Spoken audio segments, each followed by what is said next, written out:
Hello friends, welcome to my channel. ഇത് നമ്മളെ embroidery ക്ലാസ്സാണ് കേട്ടോ. ഇന്ന് നമ്മൾ എംബ്രോയിഡറീൻ്റെ അകത്ത് നല്ലൊരു ഫ്ലവറാണ് പഠിക്കാൻ വേണ്ടി പോകുന്നത്, കാസ്റ്റ് ഓൺ സ്റ്റിച്ച് എന്ന് പറഞ്ഞിട്ട്. അതെങ്ങനെയാണ് ചെയ്യാമെന്ന് നമുക്ക് നോക്കാം കേട്ടോ. ഞാനിതാ ത്രെഡൊക്കെ എടുത്തു വെച്ചിട്ടുണ്ട്, രണ്ടെണ്ണം എടുത്തു വെച്ചിട്ടുണ്ട്. രണ്ട് കളറിൽ വരുന്നതാണ് നമ്മൾ ചെയ്യുന്നത് കേട്ടോ. ഇതാ ആങ്കർ ത്രെഡ് യൂസ് ചെയ്തിട്ടാണ് ചെയ്യുന്നത്. ഈ ഒരു ത്രെഡാകുമ്പോൾ നമ്മളെ വർക്ക് കുറച്ചും കൂടെ നല്ല ഭംഗിയായിട്ട് നിൽക്കും. പിന്നെ നമുക്ക് ഒരു നീഡിൽ വേണം. ഇതിൻ്റെ അകത്തുനിന്ന് ഈ ഒരു നീഡിലാണ് ഞാൻ സെലക്ട് ചെയ്തിട്ടുള്ളത്. ചെറിയ നീഡിൽ നോക്കിയിട്ട് എടുക്കേണ്ട കേട്ടോ. ഈ ഒരു സൈസിലുള്ള നീഡിൽ നോക്കിയിട്ട് എടുത്താൽ മതിയേ. പിന്നെ നമുക്കിതാ ത്രെഡ് നീഡിലിൻ്റെ അകത്തേക്ക് ഇട്ട് കൊടുക്കാം. നമുക്ക് ഈ ഒരു ത്രെഡ് ഇപ്പോൾ 6 എണ്ണമായിട്ടല്ലേ ഉണ്ടാവുക, 6 ഇഴകളായിട്ടാണ് ഇത് ഉണ്ടാവുക. ഇതിൻ്റെ അകത്ത് നിന്ന് ഇതേപോലെ തന്നെ 3 എണ്ണം ആക്കിയിട്ട് എടുത്തിട്ടാണ് നമ്മൾ ചെയ്ത് കൊടുക്കാൻ വേണ്ടി പോകുന്നത്. നിങ്ങൾക്ക് വേണ്ടിക്കില്ല 6 എണ്ണം വെച്ചിട്ട് തന്നെ ചെയ്യാം, പക്ഷേങ്കിൽ 3 എണ്ണമാണ് സ്റ്റാർട്ടിംഗ് ഒക്കെ ചെയ്ത് പഠിക്കാൻ നിങ്ങൾക്ക് നല്ലത്. ഇതേപോലെ തന്നെ ഇങ്ങനെ തിരിച്ചു കൊടുത്തു കഴിഞ്ഞാൽ ഇത് നമുക്ക് രണ്ടാക്കിയിട്ട് എടുക്കാൻ പറ്റും കേട്ടോ. എന്നിട്ട് നമുക്ക് ഈ ത്രെഡ് നീഡിലിൻ്റെ അകത്തേക്ക് ഇട്ട് കൊടുക്കുക. നീഡിൽ ഇട്ട് കൊടുക്കുന്ന രീതി നിങ്ങൾ ശ്രദ്ധിച്ചോ കേട്ടോ. നമുക്കിതാ ത്രെഡ് ഇത്ര പോരെ ആക്കിയിട്ട് ബാക്കി താഴെ പോയിട്ട് കെട്ടിട്ട് കൊടുക്കുക. ഫുള്ളായിട്ട് നമ്മൾ വലിച്ചിട്ട് കെട്ടിട്ട് കൊടുക്കുന്നില്ല കേട്ടോ. ഇതേപോലെയാണ് നമ്മൾ ഫ്ലവർ വരുന്നത് കേട്ടോ. മൂന്നാമത്തെ ഞാൻ ചെയ്ത് കാണിച്ചു തരാം. ആദ്യം നമുക്ക് നടുക്ക് ഫ്രഞ്ച് നോട്ട് ഇട്ട് കൊടുക്കുകയെന്ന് കണ്ടോ. നിങ്ങൾ ആ ഒരു ലൈറ്റ് കളർ കൊണ്ട് ചെയ്ത് ഇതേപോലെ നീഡിൽ കുത്തുന്നുണ്ടേ. എന്നിട്ട് ഞാൻ നീഡിൽ ഇതുപോലെ ത്രെഡ് ഈ ഒരു രീതിയിലാണ് ഇങ്ങനെ ചുറ്റി കൊടുക്കുന്നത്. 4 പ്രാവശ്യം ചുറ്റി കൊടുത്തിട്ട് കുത്തിയടിക്ക് തന്നെ ഇതേപോലെ നീഡിൽ വീണ്ടും കുത്തി. എന്നിട്ട് നമ്മൾ ഈ ഒരു ത്രെഡ് കുറച്ചൊന്ന് ടൈറ്റ് ചെയ്ത് പിടിക്കണം കേട്ടോ. ഇപ്പം നമുക്ക് ഫ്രഞ്ച് നോട്ട് വന്ന് തൊട്ടടുത്ത് കൂടെ കുത്തി, തൊട്ടടുത്തല്ല കുറച്ച് വിട്ടിട്ട്. എന്നിട്ട് നമ്മൾ അടുത്തതും ഇതേപോലെ തന്നെ ചെയ്ത് കൊടുക്കുകയെന്ന്. ആ നീഡിൽ കുത്തിയടിക്കുക തന്നെ കുത്തിയിട്ട് ത്രെഡ് ഒന്ന് വലിച്ച് പിടിച്ചു കൊടുത്തിട്ട് നമ്മൾ ഫ്രഞ്ച് നോട്ട് ചെയ്ത് സിമ്പിളായിട്ട് നമുക്ക് ചെയ്യാൻ പറ്റും. ഒരു 3-4 എണ്ണം ഇതേപോലെ നമുക്ക് ചെയ്ത് കൊടുക്കാം. നമ്മളെ നടുക്ക് ഒരു ഡിസൈൻ പോലെ ഇത് നമുക്ക് ചെയ്യാം. ഇനി ഇതില്ലാണ്ടും നമുക്ക് ആ ഒരു കാസ്റ്റ് ഓൺ സ്റ്റിച്ച് ആണെങ്കിൽ അങ്ങനെ ചെയ്ത് കൊടുക്കാം കേട്ടോ. മനസ്സിലായോ നിങ്ങൾക്ക്? നീഡിൽ കുത്തിയിട്ട് ഇതേ രീതിയിലാണ് നമ്മൾ നൂല് ചുറ്റി കൊടുക്കുന്നത്. കുറച്ച് വിട്ടിട്ടാണ് നമ്മൾ ഓരോന്നും ചെയ്യുന്നത്. അടുപ്പിച്ച് ചെയ്ത് കൊടുക്കാം, പക്ഷേങ്കിൽ അന്നേരം അതവിടെ തിങ്ങി തിരക്കായിട്ട് നിൽക്കുന്ന പോലെയല്ലേ ഉണ്ടാവുക. അതുകൊണ്ട് അതിനനുസരിച്ചിട്ട് ചെയ്ത് കൊടുത്താൽ മതി കേട്ടോ. ആ ഒരു ഗ്യാപ്പ് ഫില്ലാവുന്ന രീതിയിൽ നമുക്കിതൊരു റൗണ്ട് വരുന്ന രീതിയിൽ ചെയ്ത് കൊടുക്കാം. എന്നിട്ട് അതിന് ചുറ്റും നമുക്ക് മറ്റേ ഫ്ലവറിൻ്റെ സ്റ്റിച്ച് എടുത്തിട്ട് ചെയ്ത് കൊടുക്കാം. ഇനി വേറെ കളർ ത്രെഡ് എടുക്കുന്നുണ്ട്. നമുക്കിനി ഫ്ലവർ ചെയ്ത് കൊടുക്കാൻ വേണ്ടിയിട്ട് ഇവിടെ നിന്ന് ഇങ്ങനെ ഞാൻ സ്റ്റാർട്ട് ചെയ്യുന്നത് കേട്ടോ. കണ്ടല്ലോ നമ്മൾ ആ ഒരു ഫ്രഞ്ച് നോട്ടിൻ്റെ പുറത്തുനിന്ന് ഇങ്ങനെ സ്റ്റാർട്ട് ചെയ്ത് നമുക്കിതിന് ചുറ്റിലും ആ ഒരു ഇതളുകൾ വരണം. അതിന് ഇത്ര പോരെ ഗ്യാപ്പിലെടുത്തിട്ട് ഞാനിത് ആദ്യം കുത്തിയെടുത്തതിൻ്റെ ഇടയ്ക്ക് തന്നെ ഞാനിങ്ങനെ കുത്തി കൊടുത്തിട്ടുണ്ട് കണ്ടോ. എന്നിട്ട് നമുക്ക് ഇതിലേക്കാണ് നമ്മൾ ത്രെഡ് ചുറ്റി കൊടുക്കേണ്ടത്. ഞാൻ ആ ത്രെഡ് എടുക്കുന്ന രീതി നിങ്ങൾ ശരിക്കും നോക്കിക്കൊള്ളണേ. ഇതേപോലെ എടുത്തിട്ട് ഇങ്ങനെ ഇട്ട് കൊടുക്കുകയെന്ന്. മനസ്സിലായല്ലോ? ഞാൻ ആ പിടിക്കുന്ന രീതി നിങ്ങൾ നോക്കേ, കണ്ടോ.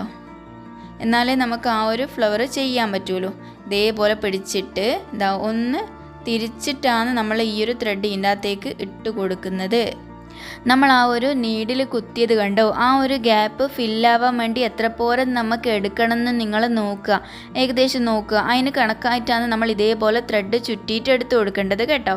ആ ഒരു അളവ് നിങ്ങൾ മനസ്സിലാക്കിയിട്ട് എടുക്കുക. ഇനി നമുക്കിതാ ഇത്ര പോരെ മതി. ഇനി നീഡിൽ ഞാൻ മെല്ലെ വലിച്ചു കൊടുക്കുന്നുണ്ട്. അവിടെ പിടിച്ചിട്ട് കെട്ടൊന്നും വീണ് പോവാണ്ട് വേണം ആക്കാൻ. എന്നിട്ട് ഇതേ രീതിയിൽ പിടിച്ചിട്ട് ഇപ്പുറത്തേക്ക് ആക്കി കൊടുക്കുക. കണ്ടല്ലോ, നമുക്കവിടെ വന്ന് ആദ്യത്തെ ഇതൾ നമുക്കവിടെ കിട്ടി. കണ്ടല്ലോ, നല്ല നീറ്റായിട്ട് ആക്കി വെച്ച് കൊടുക്കുക കേട്ടോ. എന്നിട്ട് നമുക്കിതാ ഇവിടുന്ന് നീഡിൽ താഴോട്ട് കുത്തി കൊടുക്കാം. ഇനി നമുക്ക് അടുത്തതും ഇതുപോലെ തന്നെ ചെയ്തു കൊടുക്കാം. ഞാനിതാ ഇവിടുന്ന് സ്റ്റാർട്ട് ചെയ്യുന്നുണ്ടേ. നീഡിൽ ഇവിടുന്ന് കുത്തി നീഡിൽ എന്നിട്ട് ഞാൻ ഈ ഒരു എതളിൻ്റെ ഇത്ര പോരെ കയറ്റിയിട്ടാണ് കുത്തി കൊടുക്കുന്നത്. നമ്മൾ ഓരോ എതളിൻ്റെ മുകളിൽ ഓരോന്ന് വരുന്ന രീതിയിലല്ലേ റോസ് പൂക്കളൊക്കെ ഉണ്ടാവുക, അങ്ങനെ തോന്നിക്കാൻ വേണ്ടിയിട്ട് ഇതുപോലെ കുത്തിയിട്ട് നമ്മൾ ആദ്യം ചെയ്ത പോലെ തന്നെ ത്രെഡ് ഇതുപോലെ ചുറ്റിയിട്ട് കൊടുക്കുന്നത്. ഞാൻ ചുറ്റുന്നത് നിങ്ങൾ നോക്കി മനസ്സിലാക്കണേ. സിമ്പിളായിട്ട് നമുക്ക് ചെയ്യാൻ പറ്റും, നല്ല ഭംഗിയിൽ ചെയ്യാൻ പറ്റും. നീഡിലിൻ്റെ അകത്ത് ത്രെഡ് ഇതുപോലെ ചുറ്റി കൊടുക്കുമ്പോൾ നല്ല ടൈറ്റിൽ ഇങ്ങനെ ചുറ്റി പിടിക്കാൻ പറ്റൂലേ. കുറച്ചൊന്ന് ലൂസിൽ തന്നെ അത് പിടിക്കണം. എന്നാലും ഇതുപോലെ വലിക്കുന്ന ടൈമിൽ നമുക്ക് ആ ഒരു ത്രെഡെല്ലാം ആ ഒരു രീതിൻ്റെ അകത്ത് വരുമല്ലോ. കണ്ടോ, ഇപ്പം നമുക്ക് നല്ല വൃത്തിയിൽ കിട്ടിയേ. ഇതെല്ലാം ഒന്ന് ശരിയാക്കി കൊടുക്കുക. കണ്ടല്ലോ, ഇനി ഇടുന്ന് ഞാൻ നീഡിൽ താഴോട്ടേക്ക് കുത്തി കൊടുക്കുന്നുണ്ട്. ഇനി നമുക്ക് അടുത്ത എതളുകൾ ചെയ്യാം. ഇനി നമുക്ക് അടുത്ത എതൾ ചെയ്യാൻ വേണ്ടിയിട്ട് നീഡിൽ ഇടുന്ന് ഇങ്ങനെ കുത്തി കൊടുത്തിട്ട് ഈ ഒരു എതളിൻ്റെ കുറച്ച് മേലോട്ട്, എൻഡിലല്ല, കുറച്ചും കൂടെ അതിന് കയറി നിൽക്കുന്ന രീതിയിൽ, കവർ ചെയ്ത് നിൽക്കുന്ന രീതിയിലാണ് നമുക്ക് എതൾ വരേണ്ടത്. നിങ്ങൾ ചെയ്ത് പ്രാക്ടീസ് ചെയ്യുമ്പോൾ നിങ്ങൾക്ക് തിരിയും കേട്ടോ, നല്ല ഭംഗിയിൽ എങ്ങനെ ചെയ്ത് കഴിഞ്ഞാൽ കിട്ടുന്നൊക്കെ.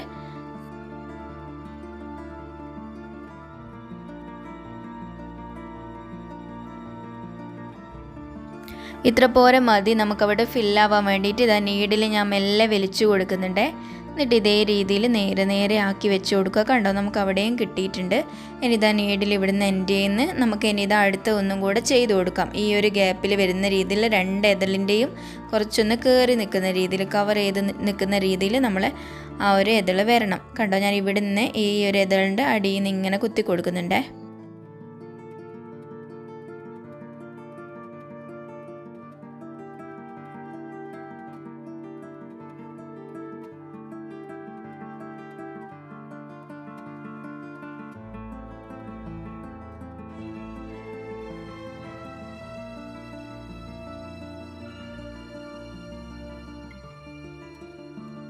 ഞാനിതാ ലാസ്റ്റത്തെയും ഇതേപോലെ വലിച്ചു കൊടുത്തിട്ട് ഇതാ ഇവിടുന്ന് നീഡിൽ താഴോട്ട് കുത്തി കൊടുക്കുകയെന്ന്. ഒന്നുകിൽ നമുക്ക് ഈ ഒരു രീതിയിൽ ഫ്ലവർ എൻഡ് ചെയ്ത് കൊടുക്കാം, അല്ലെങ്കിൽ നമുക്ക് കുറച്ചുകൂടെ ലെയർ വരുന്ന രീതിയിലാക്കി കൊടുക്കാം. നമുക്ക് ഇനി ഒരു ലെയറും കൂടെ ചെയ്ത് കൊടുക്കാം കേട്ടോ. ഇതുപോലെ തന്നെ ഞാൻ ചെയ്ത് കൊടുക്കുന്നുണ്ട്. നിങ്ങൾക്ക് ഇഷ്ടമുള്ള രീതിയിൽ ചെയ്യാം. കുറേ ഇതളുകൾ പോലെ വരണ്ടെങ്കിൽ നല്ല നീറ്റായിട്ട് നമുക്കങ്ങനെ ചെയ്ത് കൊടുത്തു കഴിഞ്ഞാൽ നല്ല ഭംഗിയുണ്ടാവും കാണാൻ വേണ്ടിയിട്ട്.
ഞാനിതാ ഇവിടുന്ന് എൻഡ് ചെയ്യാൻ പോയെന്ന് നമ്മളെ ഫ്ലവർ. നിങ്ങൾക്ക് എത്ര പോരെ വേണമെന്ന് വെച്ചാൽ അതിനനുസരിച്ചിട്ട് ചെയ്ത് കൊടുക്കുക കേട്ടോ. അതുപോലെ തന്നെ നടുക്ക് ഫ്രഞ്ച് നോട്ട് കൊടുത്തതിന് പകരം നിങ്ങൾക്ക് ബീഡ്സ് വർക്ക് ചെയ്യുന്നുണ്ടെങ്കിൽ അങ്ങനെ ചെയ്ത് കൊടുക്കാം. നമുക്കിത് ചുരിദാറിലും ബ്ലൗസിലും ഒക്കെ ചെയ്യാൻ പറ്റിയത് തന്നെയാണ് കേട്ടോ, നെക്ക് ഡിസൈനായിട്ട്. അപ്പോൾ വീഡിയോ ഇഷ്ടപ്പെട്ടിട്ടുണ്ടെങ്കിൽ എപ്പോഴും പറയുന്ന പോലെ വീഡിയോ ഒന്ന് ലൈക്ക് ചെയ്യുക, ചാനൽ ഒന്ന് സബ്സ്ക്രൈബ് ചെയ്യുക. എന്നാൽ ശരി, വേറൊരു നല്ല വീഡിയോ ആയിട്ട് പിന്നെ കാണാം. ബൈ.